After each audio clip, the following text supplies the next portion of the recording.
I'm disheartened to hear that, but I understand why they would say it. And that is exactly why I wrote this letter and encouraged my colleagues to sign on.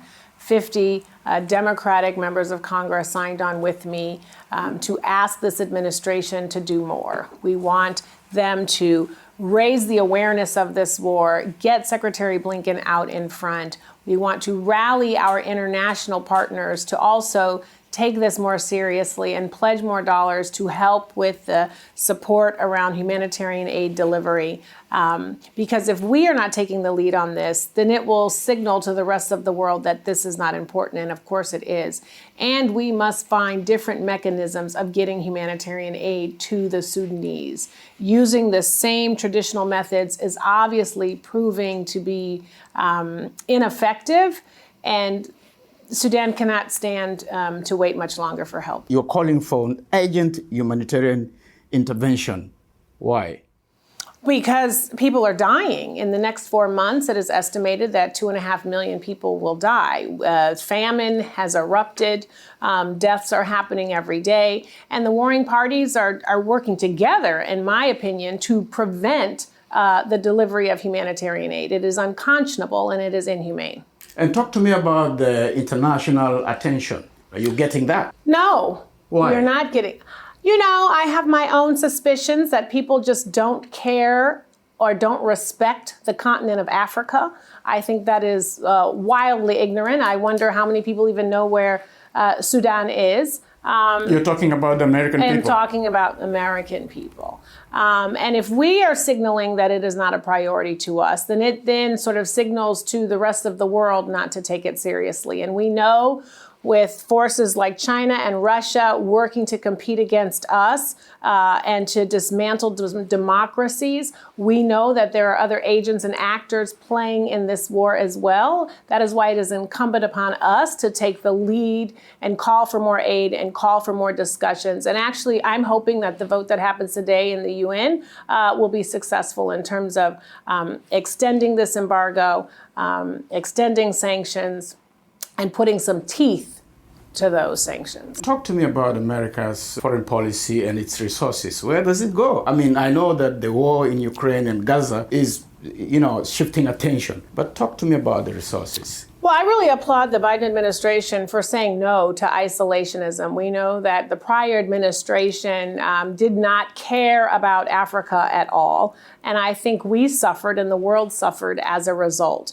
So thankfully, we have an administration that is trying to engage. They finally got a special envoy to the Sudan, a year too late, but he needs to be supported with more resources and more staff. It is very important that Secretary Blinken show his face more on the continent and remind folks that this administration cares. I am certainly hoping that we can have a reauthorization of AGOA, but we also must continue to talk about the conflicts that are happening and the impact that they have on their regions and their neighbors. The UN made an appeal for humanitarian assistance.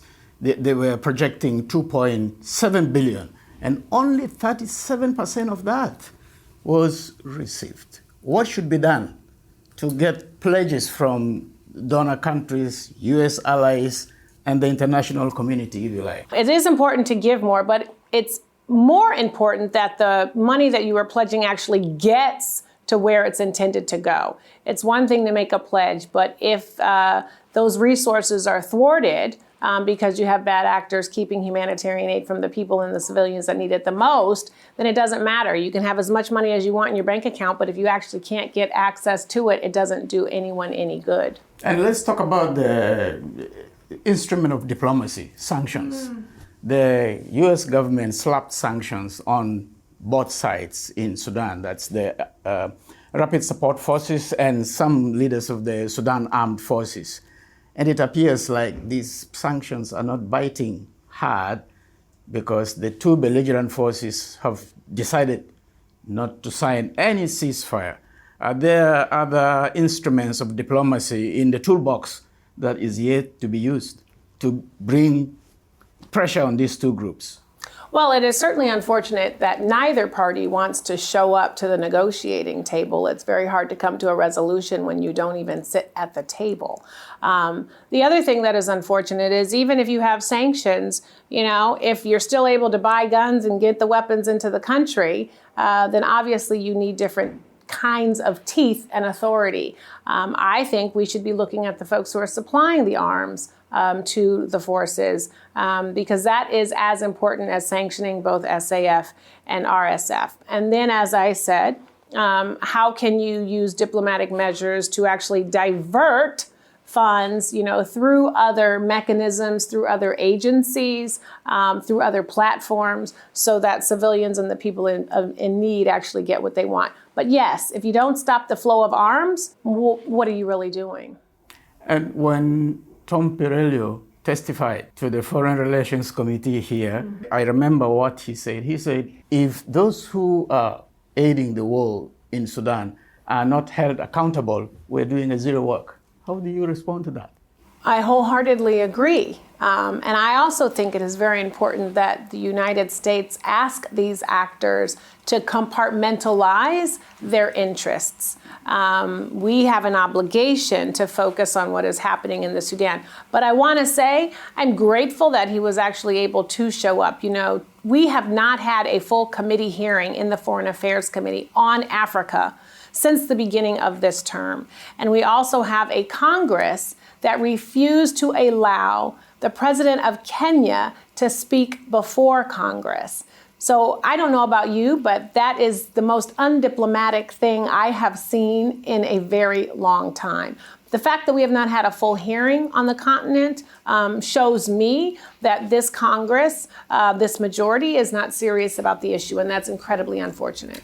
And the last time we heard about famine was 2017. And just a month ago, non-governmental organizations, international aid agencies are saying Darfur is at the verge of famine, or there's famine already there.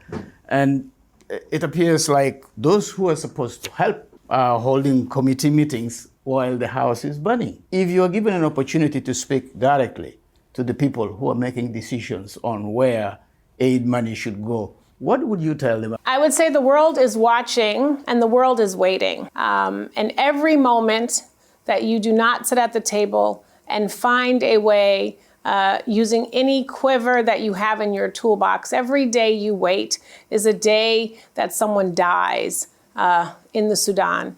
And this is not something that I am willing to keep on my heart. And this is not something that the United States should let happen. So get off your tuchus and find a way to bring about a ceasefire and to make sure that humanitarian aid is able to get to the Sudan.